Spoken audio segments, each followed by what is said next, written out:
यह कहानी एक गांव की है जहां एक घर में देवरानी और जेठानी रहती थीं। देवरानी का नाम राधा था और जेठानी का नाम सुमित्रा था। राधा बहुत ही लालची और चालाक लड़की थी। वह हमेशा किसी न किसी तरीके से अपने परिवार के पैसों और सामान को चुराने की कोशिश करती रहती थी। उसे दूसरों की चीज़ें लेकर अपनी झोली भरने का शौक था।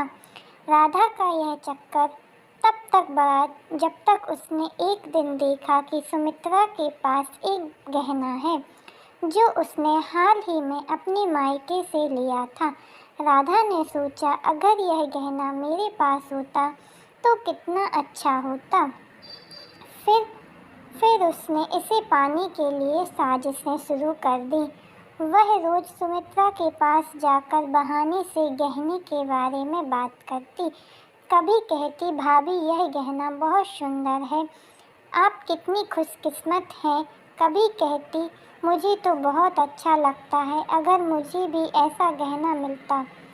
सुमित्रा, जो राधा की बातों को सामान्य समझती, उसे जवाब देती, धन्यवाद राधा, सच में यह गहना बहुत कीमती है। एक दिन राधा ने सोचा, अगर सुमित्रा किसी बहाने से गहना मुझे दे दे तो अच्छा होगा। उसने योजना बनाई और रात में सुमित्रा की बुरी हालत का फ़ायदा उठाने का फैसला किया। एक रात राधा ने घर के सारे लोग सोते हुए देखा और वह चुपचाप सुमित्रा के कमरे में घुस गई। वहाँ उसने गहना चुराया और अपने बैग में रख लिया। अगले दिन सुमित्रा को गहना नहीं मिला। वह बहुत घबराई और पूरे घर में खोजने लगी। राधा ने देखा कि सुमित्रा परेशान है तो वह अपनी मासूमियत दिखाते हुए बोली, भाभी आपने गहना कहाँ रखा था?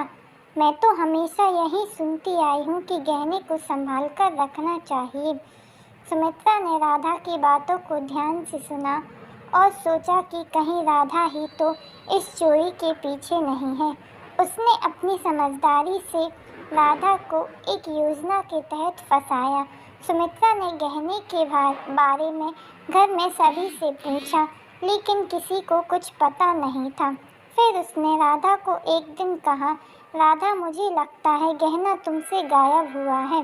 राधा घबराई और कहने लगी, क्या भाभी, आप ऐसा सोच भी कैसे सकती हैं? लेकिन सुमित्रा ने अपनी चालाकी से राधा का पीछा किया और अंत में उसे गहना चुराते हुए पकड़ लिया। राधा को बहुत शर्म आई और उसने सुमित्रा से माफ़ी मांगी।